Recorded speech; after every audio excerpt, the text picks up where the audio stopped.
Yo, what's happening, guys? Coming at you from downforsoundshop.com, and in this video we're going to be doing rapid fire question segment 16. But first, my name is Johnathan Price, owner and operator of downforsoundshop.com and this YouTube channel, which is two of the fastest growing things in car audio.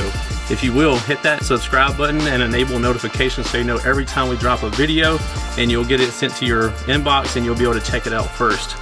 Alright, so you know how we do these videos. Y'all ask all the questions on my YouTube videos, and we go through there and see these questions and we try to answer them, or I try to answer them personally for you so you can have some one-on-one interaction with me. So the first question that we have is from Victor Reyes. He says, "Hey JP, rapid fire question. I bought the JP23 and it has done great with every sub I put on it. My question is, what's the best beefy sub or subs to pair with this amplifier?" It really depends. There's so many different subwoofers out there.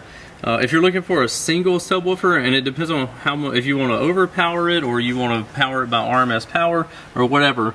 If you wanted to power a subwoofer at RMS power, you could get something like the Sundown X V3 series or the Sundown ZV6 series. A lot of people will say that this amplifier won't be enough. It'll be underpowering it because the XV3 is rated at 2,000 watts RMS. The JP23 is going to give you on the dyno around 2,700 watts at 1 ohm.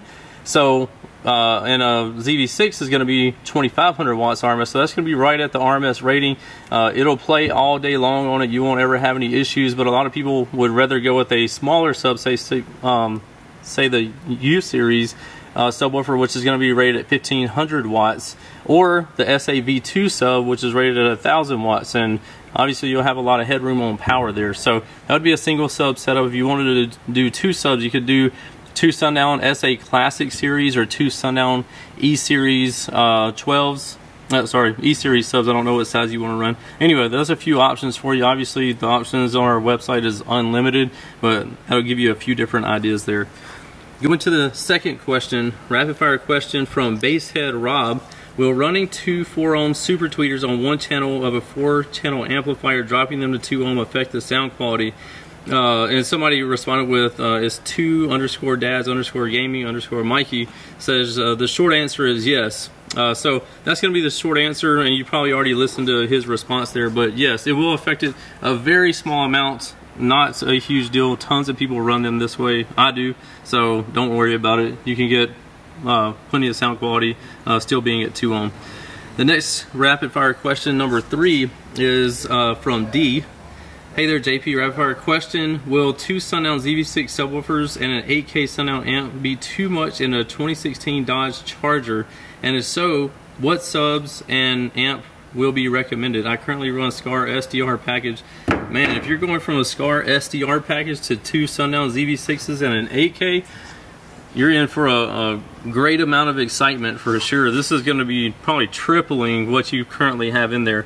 So you'll definitely want to, like, this comes with a lot of responsibility. You're going to want to upgrade your electrical, make sure you have a high output alternator, all 0 gauge wiring. You'd want to have like a JP40 lithium battery in the back to supply that 8K Sundown. It depends on if it's a SFB 8K, you could probably get away with doing one JP40, but if it's the Salt 8, you'd probably need to do 2 of them because that thing is a beast. So anyway, keep that in mind. Next question is from Big Lou. "When fusing a Salt 8 amp," how interesting, I just answered a question for Salt 8, or potentially. "It requires 800 amps. So do I run 300 amp fuses on each of the 3 inputs? And if I run dual inputs to each of the 3 inputs, do I run 6 150 amp fuses?" Me personally, I would probably do a 400 amp fuse on each if you're doing a single, and then if you're doing like dual inputs on each input, I would do 200s on each one of those. So that's me personally. There's more than one way to skin a cat, but that's what I would do. Next question, this will be the last question. Question number 5. Edwin Escobedo, butchered that one. Says, "I have a 1200 watt RMS amp with a single 12 dual 2 wired to 1 ohm. Now I have a single 15 dual 4 wired to 2 ohm on the same amp. My amp makes 800 watts at 2 ohm. Would I need to retune it again at 2 ohm? I don't personally think so. I mean, you could mess with it if you wanted to, but Me personally, I would just leave it alone. It should be perfectly fine. So that's gonna be the short answer for that one. So this is gonna conclude rapid fire question segment number 16. Thank y'all for asking questions. And again, if y'all have any questions pertaining to car audio, you're more than welcome to ask them in the comment section below. And if we see them, we'll try to make a video like this answering them. But until next time, if you have any questions that you need answered, if you want to place an order on our store, you can do so at downforsoundshop.com, or you can call us at 702-701-9800, or you can hit the contact us option on the website. We'll see you in the next one. Later. What's happening, guys? If y'all enjoyed all the hot content that you saw in that video, be sure to follow me on YouTube, Facebook, TikTok, Instagram under the Life of Price, and also Down for Sound Shop on Facebook and Instagram. And don't forget Snapchat. I'm JPD4S on there, so be sure to check me out there. We'll see you in the next one. Later.